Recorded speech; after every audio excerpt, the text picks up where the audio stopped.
So everything important and hip and cool and worthy is new, right?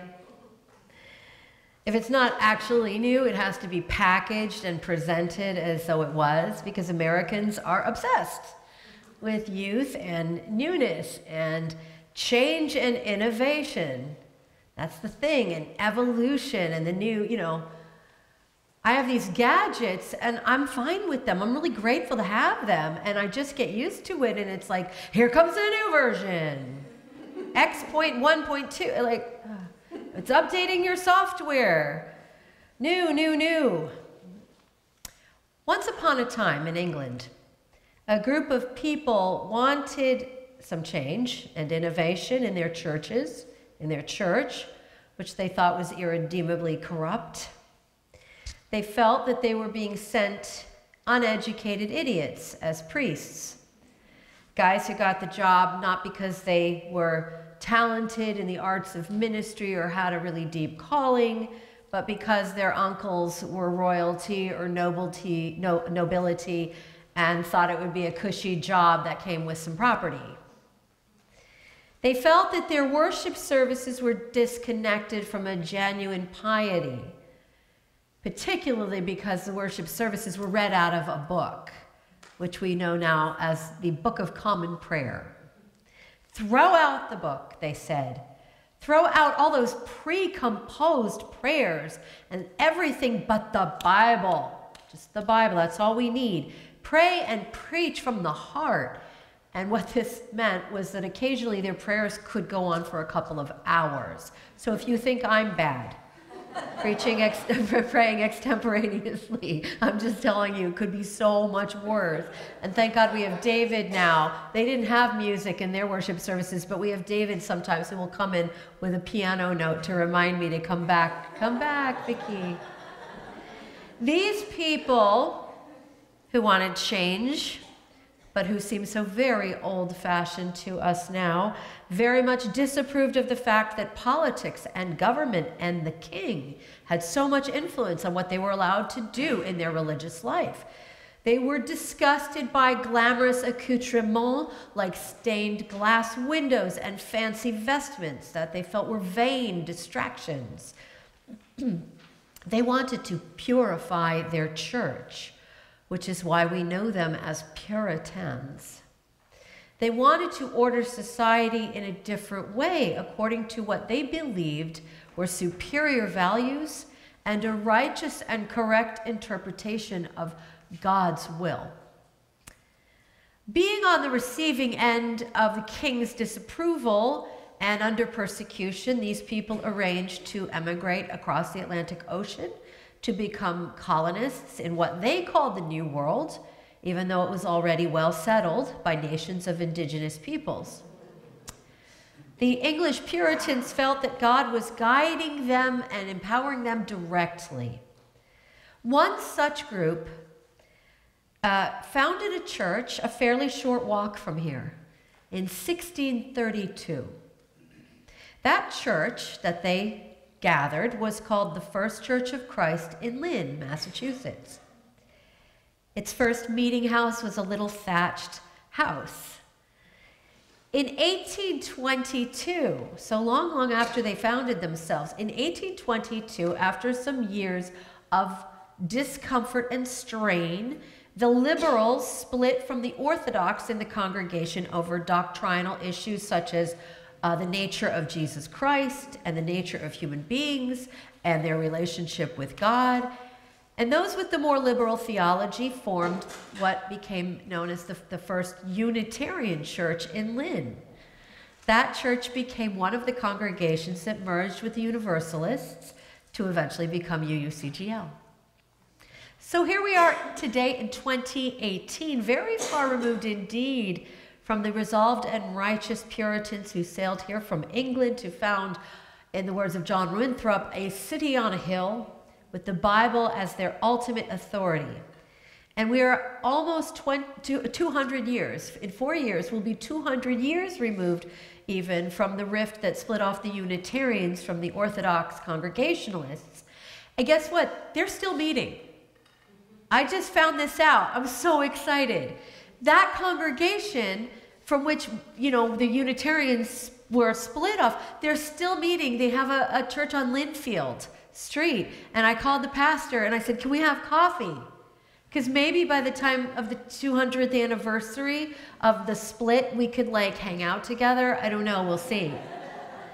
So what have we to bring on board with us of these people's baggage? You think the Puritans. I don't know how many of you have a warm feeling in your heart for the Puritans. You generally think doer people, self-righteous, theocrats, dressed up, all buttoned up, against pleasure and fun, anti-sexuality, all the many awful things from which we want to distance ourselves, patriarchal, sexist, only men could be members of the church or own property. They were nationalists. When they were in England, they felt that God had a plan for England. And then when they came to the new shores, they were still very much in that mode. This is an English colony and mission from God. And that led them to support militarized, violent erasure of peoples and cultures whose loss and genocide we have cause to grieve and despair of today. Those are terrible legacies. But those are the legacies also of many civilizations, many of which have not survived. This one did survive, and it evolved, and we are part of its evolution. We are met today in a church voluntarily that is a direct descendant of those people, of that meeting house, in fact, where those Puritans met in the 17th century with all their haughty righteousness. But I want not to throw them out entirely and not to presume that there is nothing from this inheritance that we can carry on. This past week, Senator Elizabeth Warren reminded us, or in fact showed us, that DNA testing is a tricky and dangerous business in that it can reveal ancestry that seems too minute to matter to some and significant to others who consider the percentage, however small, of a certain kind of blood, if you will, to be part of one's identity.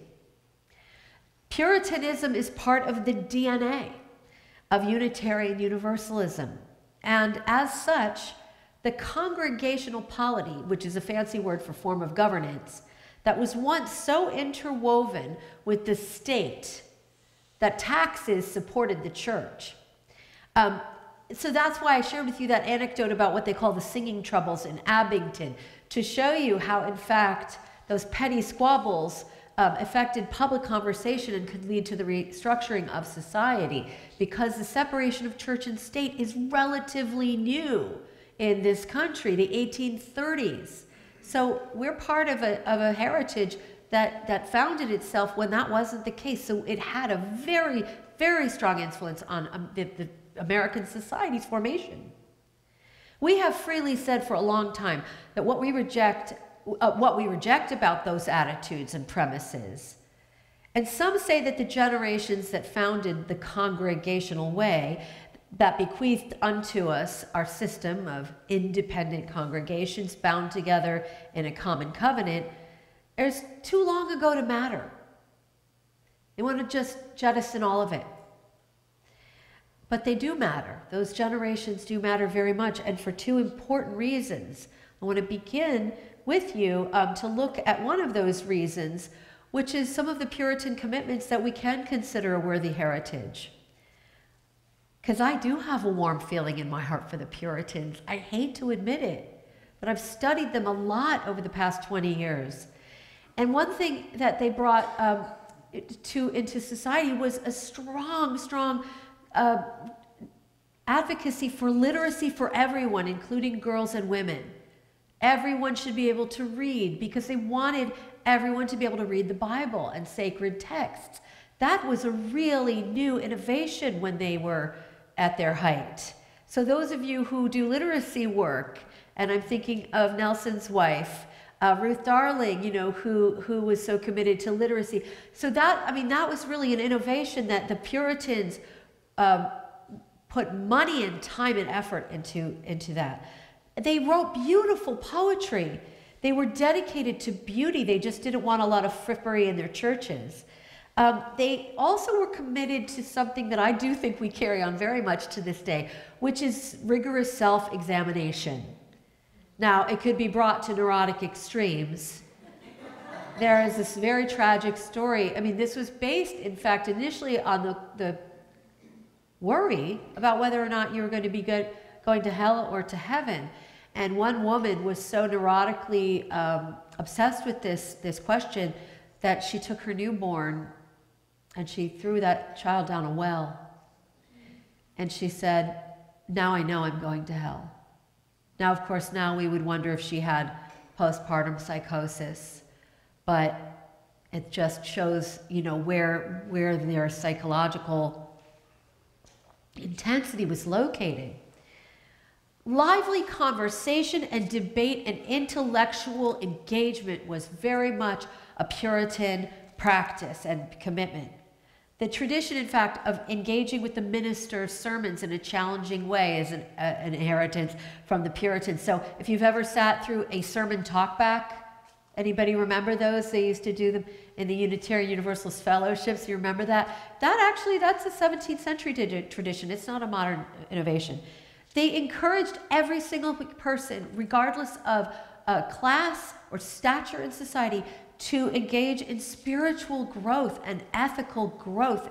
You didn't have to be a noble, and their society of equals that they created was really radical, because you didn't have a higher stature in the church if you were a noble or a landowner or royalty. It didn't elevate your status, although P.S. it kind of did at some, if you could afford a nicer pew.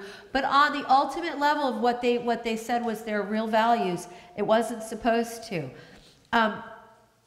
They meditated constantly on how they were doing, and they took, again, very seriously admonition of themselves and each other. So there was a really strong, checking in, and how are you doing, and we need to talk about this, and that kind of thing. I admire that a lot. And they had a very strong sense of mutuality and reciprocity. You help us, we help you, everybody's here for each other. We really have to look out for each other, and we really have an obligation to help the poor, and to again, mutual aid is a very, very important commitment. And here's something I think you will really like. Only the laity could form a church. Lay people have the power. The church belongs to them. They gather it, and they call their own ministers. So these are all very worthy things. But the specific inheritance of the Puritans that we carry on today in the Unitarian Universalist Association is something that is encapsulated in that word, covenant. We come together in a covenanted community, not because a bishop set the church there or anything like that. We come together also not merely because of consumeristic preference for products provided by a particular congregation, but this is a foundational belief because we have, each of us, a calling, a desire to be part of a community. That's really important. That's an important part of who we are. So that's why I always cringe a little at that expression, church shopping, because I have that Puritan belief that no one's really shopping for a product or a consumer item that's going to make you happy. But each one of you has had a prompting of your soul, as they used to say, that has called you out of your aloneness to find a community that is important, that helps you walk in the right way in the world, or if that's an ableist term, to be in the world in a way that feels like you are part of something that stands for goodness and the values that you hold, that you are called to be part of that. In the Puritan founders' concept, God initiates that relationship between God and God's people. So to be a morally righteous and merciful community, ordering the world in accordance with those values of compassion, service, and goodness. And so I always think, like, we don't think contemporary Unitarian Universalists are carrying on this concept today. Sure we are. We are in two important and unmistakable ways. The first is that we continue to meet in congregations that were gathered in the original Puritan emigration. And this is how it happened, when at least 7 men felt called to do so, to start a church. And the first thing they did was they wrote a covenant. They wrote a sacred agreement to which they all signed on.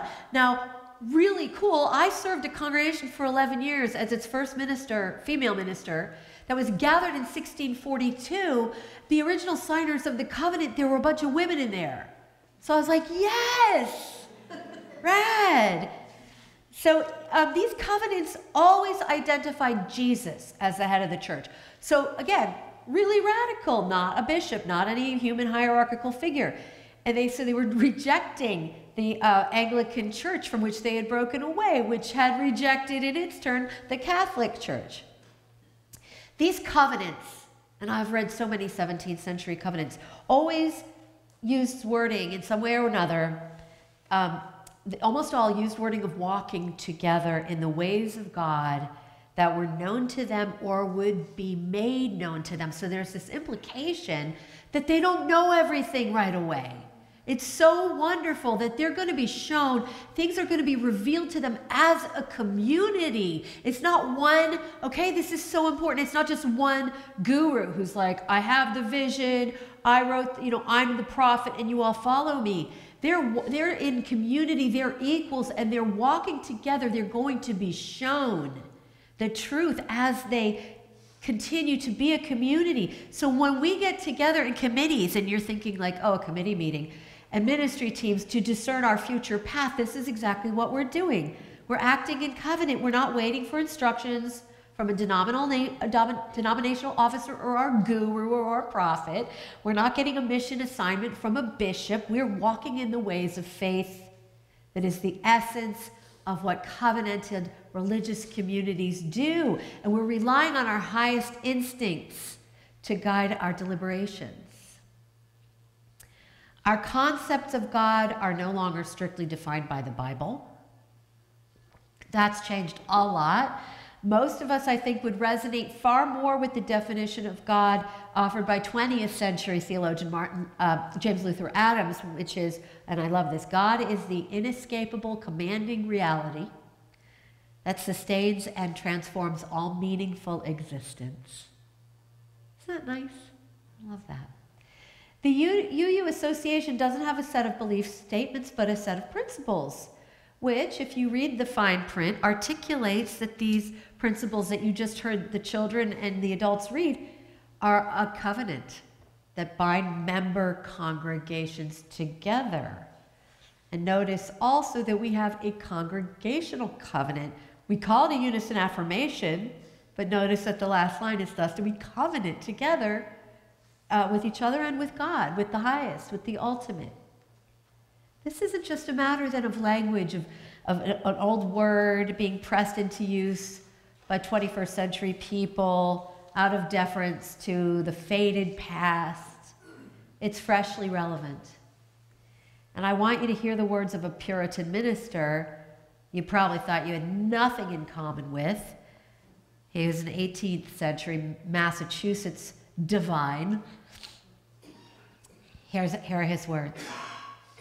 It is not unlikely that this work of God's Spirit, so extraordinary and wonderful, is the dawning, or at least a prelude, of that glorious work of God so often foretold in Scripture, which, in the progress and issue of it, shall renew the world of humankind. Jonathan Edwards. Consider the evidence. Unitarian Universalists have always made central to our religious lives the commitment to put our faith into action, transforming not just our own hearts and feelings, but our wider community. The beach, the woods, the wetlands, our own institutions, our schools, our community organizations, our commonwealth, through legislation and policy, that protects and includes the rights and well-being of even the marginalized and our nation.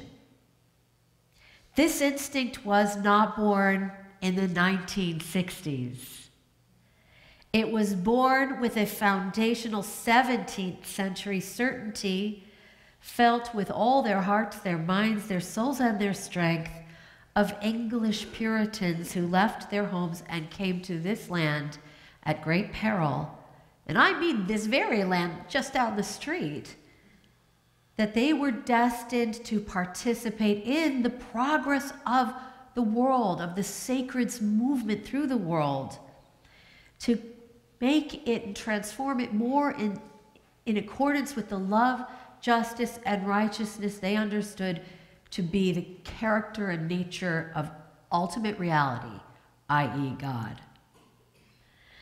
While we have cause to legitimately critique and hold to account those fallible human beings who first instituted covenant as the organizing principle for the gathered church, we should also know that there is treasure in that baggage.